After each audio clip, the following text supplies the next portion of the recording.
Hello friend, स्वागत है आपका अपने चैनल आज क्लास में। आज की इस वीडियो में भौतिकी के तीसरे पाठ मानव नेत्र तथा रंग बिरंगा संसार के 30 महत्वपूर्ण ऑब्जेक्टिव प्रश्न हम आपको बताएंगे। तो एक भी प्रश्न आप लोग इसकी मत कीजिएगा। वीडियो को प्लीज़ आप लोग शुरू से लेके अंत तक देखिएगा। और हमारे वेबसाइट पे ऑनलाइन टेस्ट चल रहा है, तो अभी तक आप टेस्ट नहीं दिए हैं तो जाके टेस्ट दे लीजिए। अगर आपको टेस्ट देने नहीं आता है तो वीडियो के लास्ट में हम आपको बताएंगे कि आप लोग ऑनलाइन टेस्ट कैसे दे सकते हैं। और अभी तक आप हमारे व्हाट्सएप ग्रुप में नहीं जुड़े हैं तो ये हमारा व्हाट्सएप नंबर है 8789307304। इस पे आपको बोलना है कि सर हमें ग्रुप में जोड़ दीजिए, तो हम आपको ग्रुप में जोड़ देंगे। तो आइए शुरू करते हैं पहले नंबर प्रश्न से। तो पहला नंबर प्रश्न है कि मानव नेत्र में कौन सा लेंस होता है। और ये प्रश्न बोर्ड परीक्षा के लिए काफ़ी महत्वपूर्ण है और बोर्ड परीक्षा में बार बार पूछा जाता है, तो इसे आपको याद रखना है। यहाँ पे आपको बताना है कि मानव नेत्र में कौन सा लेंस होता है। तो मानव नेत्र में उत्तल लेंस होता है जो जिलेटिन का बना होता है। तो यहाँ पे ए वाला ऑप्शन बिल्कुल ही सही हो जाएगा। और जो उत्तल लेंस होता है ये दोनों किनारों पर पतला होता है और बीच में मोटा होता है, तो इसे आपको याद रखना है। और यहाँ पे आप लोग डायग्राम में देख सकते हैं कि मानव नेत्र में कौन सा लेंस पाया जाता है, तो उत्तल लेंस पाया जाता है। तो यहाँ पे ए वाला ऑप्शन बिल्कुल ही सही हो जाएगा। आइए देखते हैं अगला प्रश्न। दो नंबर प्रश्न है कि मानव नेत्र के किस भाग पर वस्तु का प्रतिबिंब बनता है। और ये भी प्रश्न बोर्ड परीक्षा में बार बार पूछा जाता है, इसे आपको याद रखना है। यहाँ पे आपको बताना है कि मानव नेत्र के किस भाग पर वस्तु का प्रतिबिंब बनता है। तो रेटिना या दृष्टि पटल पर बनता है, इसे आपको याद रखना है। यहाँ पे ए वाला ऑप्शन बिल्कुल ही सही हो जाएगा। और रेटिना पे किसी वस्तु का प्रतिबिंब कैसा बनता है, तो वास्तविक उल्टा और वस्तु से छोटा बनता है। यहाँ पे आप लोग देख सकते हैं, तो इसे भी साथ में आपको याद रखना है। आइए देखते हैं अगला प्रश्न। तीन नंबर प्रश्न है कि मानव नेत्र पर किसी वस्तु का प्रतिबिंब कैसा बनता है। तो अभी हम आपको बताए हैं कि मानव नेत्र पर किसी वस्तु का प्रतिबिंब कैसा बनता है, तो वास्तविक उल्टा और वस्तु से छोटा बनता है। तो यहाँ पे देखिए ए वाला ऑप्शन आपका बिल्कुल ही सही हो जाएगा। तो यहाँ पे ए वाला ऑप्शन बिल्कुल ही सही हो जाएगा। आइए देखते हैं अगला प्रश्न। चार नंबर प्रश्न है कि नेत्र दान में नेत्र का कौन सा भाग दान में दिया जाता है। ये भी काफी महत्वपूर्ण प्रश्न है। यहाँ पे आपको बताना है कि नेत्र दान में नेत्र का कौन सा भाग दान में दिया जाता है। तो ये कार्निया वाला भाग दान में दिया जाता है, इसे आपको याद रखना है। यहाँ पे डी वाला ऑप्शन बिल्कुल ही सही हो जाएगा। आइए देखते हैं अगला प्रश्न। पाँच नंबर प्रश्न है कि पुतली को नियंत्रित कौन करता है। काफ़ी महत्वपूर्ण प्रश्न है। यहाँ पे आपको बताना है कि पुतली को नियंत्रित कौन करता है। तो आइरिस या परितारिका करता है, इसे आपको याद रखना है। यहाँ पे बी वाला ऑप्शन बिल्कुल ही सही हो जाएगा। और चैनल को अभी तक आप सब्सक्राइब नहीं किए हैं तो चैनल को सब्सक्राइब कर लीजिएगा। और सब्सक्राइब करने के बाद एक बेल आइकन आता है, तो बेल आइकन को दबा के ऑल पे कर लीजिएगा, ताकि जब भी लाइव क्लास हो तो आपके पास नोटिफिकेशन पहुंचता रहे।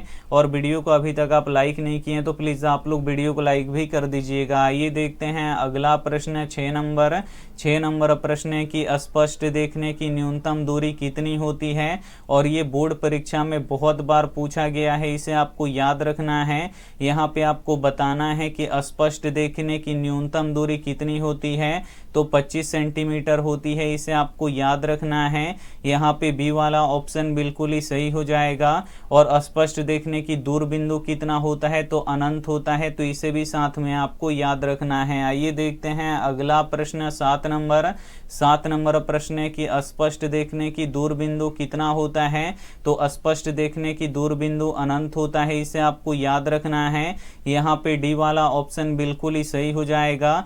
जो सूर्य और चंद्रमा और तारे हैं ये हमें दिखाई देते हैं, और जो सूर्य चंद्रमा और तारा है ये अनंत में है, तो इसे आपको याद रखना है। यहाँ पे डी वाला ऑप्शन बिल्कुल ही सही हो जाएगा। आइए देखते हैं अगला प्रश्न। 8 नंबर प्रश्न है कि जब निकट की वस्तु स्पष्ट दिखाई न दे तो नेत्र में कौन सा दृष्टि हुआ है। काफ़ी महत्वपूर्ण प्रश्न है। यहाँ पे आपको बताना है कि जब नेत्र से निकट की वस्तु हमें दिखाई नहीं दे तो नेत्र में कौन सा दोष होता है। तो दूरदृष्टि दोष होता है, इसे आपको याद रखना है। ये थोड़ा सा उल्टा होता है, इसे आपको याद रखना है। यहाँ पे बी वाला ऑप्शन बिल्कुल ही सही हो जाएगा। आइए देखते हैं अगला प्रश्न 9 नंबर प्रश्न है कि जब दूर की वस्तु स्पष्ट दिखाई न दे तो नेत्र में कौन सा दृष्टि दोष हुआ है। ये भी काफी महत्वपूर्ण प्रश्न है। यहाँ पे आपको बताना है कि जब दूर की वस्तु स्पष्ट दिखाई न दे तो नेत्र में कौन सा दृष्टि दोष हुआ होता है, तो निकट दृष्टि दोष हुआ होता है। इसे आपको याद रखना है। यहाँ पे ए वाला ऑप्शन बिल्कुल ही सही हो जाएगा। ये थोड़ा उल्टा होता है, इसे आपको याद रखना है। आइए देखते हैं अगला प्रश्न 10 नंबर प्रश्न है कि जब दूर की वस्तु और नजदीक की वस्तु दोनों स्पष्ट दिखाई न दे तो उसे कौन सा दोष कहते हैं। ये भी काफी महत्वपूर्ण प्रश्न है। यहाँ पे आपको बताना है कि जब दूर की वस्तु और नजदीक की वस्तु दोनों स्पष्ट दिखाई न दे तो उसे क्या कहते हैं, तो उसे जरा दृष्टि दोष कहते हैं। इसे आपको याद रखना है। यहाँ पे डी वाला ऑप्शन बिल्कुल ही सही हो जाएगा। आइए देखते हैं अगला प्रश्न 11 नंबर प्रश्न है कि जब एक ही वस्तु कई जगहों पर दिखाई पड़े तो उसे नेत्र का कौन सा दोष कहते हैं। यहाँ पे आपको बताना है कि जब एक ही वस्तु कई जगहों पर दिखाई दे तो नेत्र का कौन सा दोष होता है, तो अबिंदुकता होता है। इसे आपको याद रखना है। यहाँ पे सी वाला ऑप्शन बिल्कुल ही सही हो जाएगा। आइए देखते हैं अगला प्रश्न 12 नंबर प्रश्न है कि निकट दृष्टि दोष को दूर करने के लिए किस लेंस का उपयोग किया जाता है। काफी महत्वपूर्ण प्रश्न है ये आपके बोर्ड परीक्षा के लिए, और ये प्रश्न बोर्ड परीक्षा में बार बार पूछा जाता है। इसे आपको याद रखना है। यहाँ पे आपको बताना है कि निकट दृष्टि दोष को दूर करने के लिए किस लेंस का उपयोग किया जाता है, तो अवतल लेंस का उपयोग किया जाता है। इसे आपको याद रखना है। यहाँ पे बी वाला ऑप्शन बिल्कुल ही सही हो जाएगा। आइए देखते हैं अगला प्रश्न 13 नंबर प्रश्न है कि दूरदृष्टि दोष को दूर करने के लिए किस लेंस का उपयोग किया जाता है। यहाँ पे आपको बताना है कि दूरदृष्टि दोष को दूर करने के लिए किस लेंस का उपयोग किया जाता है, तो दूरदृष्टि दोष को दूर करने के लिए उत्तल लेंस का उपयोग किया जाता है। इसे आपको याद रखना है। यहाँ पे ए वाला ऑप्शन बिल्कुल ही सही हो जाएगा। आइए देखते हैं अगला प्रश्न 14 नंबर प्रश्न है कि जरा दृष्टि दोष को दूर करने के लिए किस लेंस का उपयोग किया जाता है, और ये भी प्रश्न काफी महत्वपूर्ण है आपके बोर्ड परीक्षा के लिए। यहाँ पे आपको बताना है कि जरा दृष्टि दोष को दूर करने के लिए किस लेंस का उपयोग किया जाता है, तो बाइफोकल लेंस का उपयोग किया जाता है। इसे आपको याद रखना है। यहाँ पे डी वाला ऑप्शन बिल्कुल ही सही हो जाएगा। आइए देखते हैं अगला प्रश्न 15 नंबर प्रश्न है कि अबिंदुकता दृष्टि दोष को दूर करने के लिए किस लेंस का उपयोग किया जाता है। यहाँ पे आपको बताना है कि अबिंदुकता दृष्टि दोष को दूर करने के लिए किस लेंस का उपयोग किया जाता है, तो बेलनाकार लेंस का उपयोग किया जाता है। इसे आपको याद रखना है। यहाँ पे सी वाला ऑप्शन बिल्कुल ही सही हो जाएगा। और निकट दृष्टि दोष को दूर करने के लिए अवतल लेंस का उपयोग किया जाता है, और दूर दृष्टि दोष को दूर करने के लिए उत्तल लेंस का उपयोग किया जाता है। तो ये भी साथ में आपको याद रखना है। आइए देखते हैं अगला प्रश्न 16 नंबर प्रश्न है कि तारे क्यों टिमटिमाते हैं। काफी महत्वपूर्ण प्रश्न है, और ये भी प्रश्न बोर्ड परीक्षा में बहुत बार पूछा गया है। इसे आपको याद रखना है। यहाँ पे आपको बताना है कि तारे क्यों टिमटिमाते हैं, तो वायुमंडलीय अपवर्तन के कारण तारे टिमटिमाते हुए नजर आते हैं। तो यहाँ पे ए वाला ऑप्शन बिल्कुल ही सही हो जाएगा। आइए देखते हैं अगला प्रश्न 17 नंबर प्रश्न है कि जब नेत्र लेंस धुंधला या अपारदर्शी हो जाता है तो उसे कौन सा दोष कहते हैं। ये भी काफी महत्वपूर्ण प्रश्न है।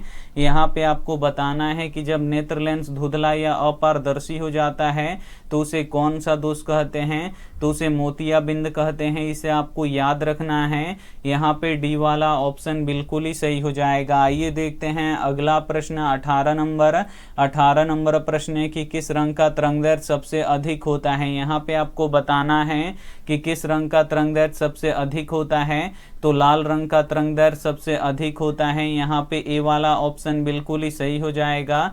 एक प्रश्न ये भी पूछा जाता है कि किस रंग का तरंगदैर्घ्य सबसे कम होता है, तो बैगनी रंग का तरंगदैर्ध्य सबसे कम होता है, तो ये भी साथ में आपको याद रखना है। आइए देखते हैं अगला प्रश्न 19 नंबर प्रश्न है कि किस रंग का तरंगदैर्ध्य सबसे कम होता है। तो अभी हम आपको बताए हैं कि बैगनी रंग का तरंगदैर्ध्य सबसे कम होता है, यहाँ पे डी वाला ऑप्शन बिल्कुल ही सही हो जाएगा। और लाल रंग का तरंगदैर्ध्य सबसे अधिक होता है, तो ये भी साथ में आपको याद रखना है। आइए देखते हैं अगला प्रश्न 20 नंबर प्रश्न है कि श्वेत प्रकाश जब प्रिज्म से होकर गुजरता है तो सबसे अधिक विचलन किस रंग का होता है। काफी महत्वपूर्ण प्रश्न है। यहाँ पे आपको बताना है कि श्वेत प्रकाश जब प्रिज्म से होकर गुजरता है तो सबसे अधिक विचलन किस रंग का होता है, तो बैगनी रंग का होता है। इसे आपको याद रखना है। यहाँ पे डी वाला ऑप्शन बिल्कुल ही सही हो जाएगा। और किस रंग का विचलन सबसे कम होता है, तो लाल रंग का विचलन सबसे कम होता है, तो इसे भी साथ में आपको याद रखना है। आइए देखते हैं अगला प्रश्न 21 नंबर प्रश्न है कि श्वेत प्रकाश जब प्रिज्म से होकर गुजरता है तो सबसे कम विचलन किस रंग का होता है। तो अभी हम आपको बताए हैं सबसे कम विचलन किस रंग का होता है, तो लाल रंग का होता है। यहाँ पे ए वाला ऑप्शन बिल्कुल ही सही हो जाएगा। और सबसे अधिक विचलन किस रंग का होता है, तो बैगनी रंग का होता है, तो इसे भी साथ में आपको याद रखना है। आइए देखते हैं अगला प्रश्न 22 नंबर प्रश्न है कि इंद्रधनुष में सबसे बाहर कौन सा रंग दिखाई देता है। काफी महत्वपूर्ण प्रश्न है और ये भी प्रश्न बोर्ड परीक्षा में बहुत बार पूछा गया है, इसे आपको याद रखना है। यहाँ पे आपको बताना है कि इंद्रधनुष में सबसे बाहर कौन सा रंग दिखाई देता है, तो लाल रंग दिखाई देता है। यहाँ पे ए वाला ऑप्शन बिल्कुल ही सही हो जाएगा। और लाल रंग का तरंगदैर्ध्य सबसे अधिक होता है, तो इसे भी साथ में आपको याद रखना है। आइए देखते हैं अगला प्रश्न 23 नंबर प्रश्न है कि इंद्रधनुष में सबसे अंदर कौन सा रंग दिखाई देता है। यहाँ पे आपको बताना है कि इंद्रधनुष में सबसे अंदर कौन सा रंग दिखाई देता है, तो इंद्रधनुष में सबसे अंदर बैगनी रंग दिखाई देता है। यहाँ पे बी वाला ऑप्शन बिल्कुल ही सही हो जाएगा। और बैगनी रंग का तरंगदैर्ध्य सबसे कम होता है, तो इसे भी साथ में आपको याद रखना है। आइए देखते हैं अगला प्रश्न 24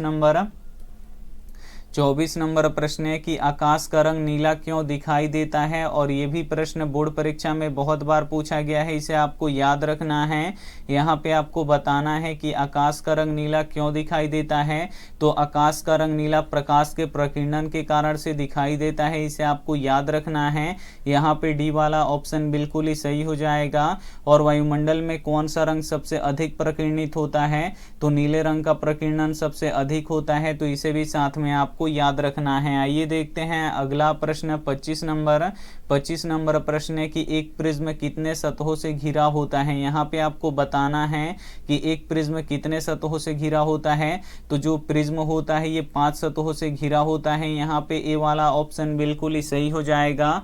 और जो प्रिज्म का अपवर्तन कोण होता है वो कितने डिग्री का होता है, तो 60 डिग्री का होता है, तो ये भी साथ में आपको याद रखना है। और प्रिज्म कौन सा कार्य करता है, तो ये सूर्य के श्वेत प्रकाश को 7 रंगों में विभक्त करता है, तो ये भी साथ में आपको याद रखना है। आइए देखते हैं अगला प्रश्न 26 नंबर प्रश्न है कि वायुमंडल में किस रंग का प्रकीर्णन अधिक होता है। यहाँ पे आपको बताना है कि वायुमंडल में किस रंग का प्रकीर्णन अधिक होता है, तो वायुमंडल में नीले रंग का प्रकीर्णन अधिक होता है, इसीलिए जो आकाश होता है वो नीला दिखाई देता है, तो यहाँ पे ए वाला ऑप्शन बिल्कुल ही सही हो जाएगा। आइए देखते हैं अगला प्रश्न 27 नंबर प्रश्न है कि मृगमरीचिका किसके कारण से बनता है। काफी महत्वपूर्ण प्रश्न है।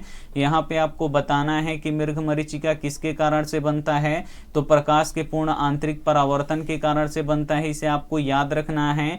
यहाँ पे बी वाला ऑप्शन बिल्कुल ही सही हो जाएगा। और मृगमरीचिका क्या है, तो ये प्रकाशीय भ्रम है, इसे आपको याद रखना है। रेगिस्तान में जाइएगा तो लगेगा कि कुछ दूरी पे पानी है, फिर वहाँ पे आप लोग जाइएगा तो लगेगा कि कुछ और दूरी पे पानी है, वहाँ पे पानी नहीं रहेगा। फिर वहाँ से आप लोग आगे बढ़िएगा तो लगेगा कि कुछ और दूरी पे पानी है, तो ये क्या होता है कि ये प्रकाशीय भ्रम होता है। और इसी प्रकाशीय भ्रम को मृगमरीचिका कहते हैं, तो इसे आपको याद रखना है। और मृगमरीचिका किसके कारण से बनता है, तो प्रकाश के पूर्ण आंतरिक परावर्तन के कारण से बनता है। आइए देखते हैं अगला प्रश्न 28 नंबर प्रश्न है कि जब प्रकाश की किरण किसी कण से टकराकर चारों तरफ फैल जाती है तो उसे क्या कहते हैं। काफी महत्वपूर्ण प्रश्न है।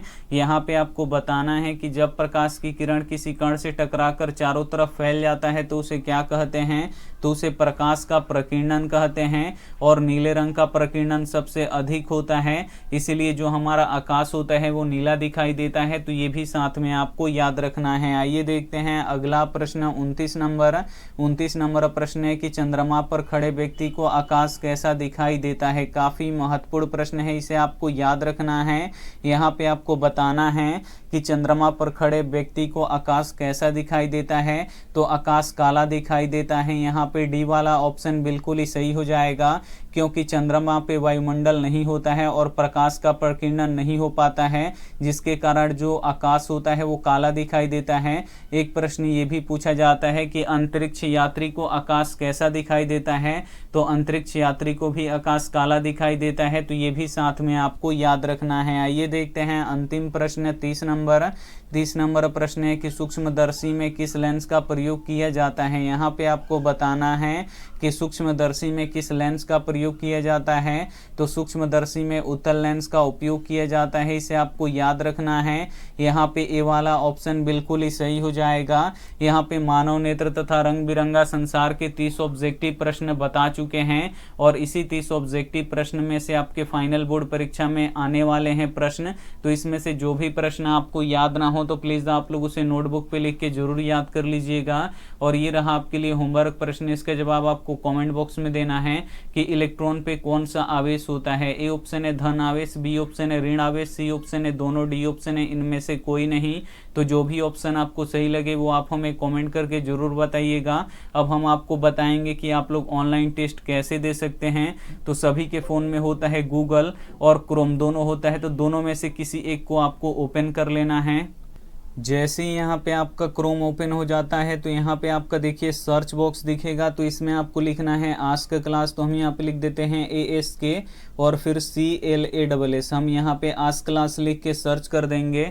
जैसे ही सर्च करेंगे यहाँ पे देखिए आस्क क्लास लिखा हुआ आ गया, इसी पे आपको क्लिक करना है। जैसे ही आप लोग क्लिक कीजिएगा आप हमारे ऑफिशियल वेबसाइट पे चले जाइएगा। यहाँ पे थोड़ा सा टाइम लग रहा है, हम वेट कर लेते हैं खुलने का। देख सकते हैं यहाँ पे हमारा ऑफिशियल वेबसाइट खुल चुका है। तो यहाँ पे देखिए लिखा हुआ है टेस्ट। तो इस टेस्ट पे आपको क्लिक करना है अगर आपको टेस्ट देना है। अब यहाँ पे थोड़ा सा ध्यान से आपको पढ़ना होगा। यहाँ पे देखिए क्लास 12 के लिए है और नीचे में क्लास 10 के लिए है। आज देख सकते हैं 20 मई है, तो आपको क्लास 10 वाले पे टिक करना है और टेस्ट देना है। और नीचे आइएगा तो यहाँ पे देखिए मैथ का टेस्ट हो रहा है। यहाँ पे देखिए 10 क्वेश्चन है और आपको बना के दिखाना है, और 135 बच्चों ने अभी तक टेस्ट दे दिए हैं। आप लोग भी दे सकते हैं इस टेस्ट को। तो यहाँ पे स्टार्ट लिखा हुआ है, तो स्टार्ट पे आपको क्लिक करना है और यहाँ पे अपना नाम लिखना है। तो हम यहाँ पे एक नाम लिख देते हैं, आप लोग यहाँ पे अपना नाम लिख दीजिएगा और नेक्स्ट कीजिएगा। अब यहाँ पे देखिए 625 के अभाज्य गुणनखंड में 5 का घात कितना होगा, तो इसे सॉल्व करना होगा। तो आप लोग सॉल्व कीजिएगा, उसके बाद आप लोग टिक लगाइएगा। अगर आपका सही हो जाएगा तो देखिए ग्रीन हो जाएगा, अगर आप लोग गलत कीजिएगा तो रेड हो जाएगा। तो ऐसे ही आपको टेस्ट देना है और टेस्ट दे के लास्ट में लिखा आता है सी रिजल्ट। तो वहाँ पे सी रिजल्ट कीजिएगा तो आपका क्या हो जाएगा, रिजल्ट शो हो जाएगा कि आपका 10 प्रश्नों में से कितना सही हुआ। और यहाँ से आप लोग PDF डाउनलोड कर सकते हैं। यहाँ पे देखिए लिखा हुआ है डाउनलोड PDF, तो इसी पे आप लोग क्लिक कीजिएगा और नीचे में आइएगा। यहाँ पे देखिए तो बहुत सारा हम PDF अपलोड कर चुके हैं। बस आपको क्या करना है, किसी एक को आपको पढ़ना है तो उसे आपको क्या करना है, डाउनलोड करना है। आराम से डाउनलोड हो जाएगा। अगर आपको क्वेश्चन बैंक पढ़ना है तो यहाँ पे देखिए क्वेश्चन बैंक पढ़ सकते हैं। अगर 10वां का ऑब्जेक्टिव सब्जेक्टिव पढ़ना है तो यहाँ से आप लोग ऑब्जेक्टिव सब्जेक्टिव भी पढ़ सकते हैं। Thank you for watching. मिलते हैं अगले वीडियो में, तब तक अपना ध्यान रखिए, मन लगा के पढ़ाई कीजिए। Take care and bye.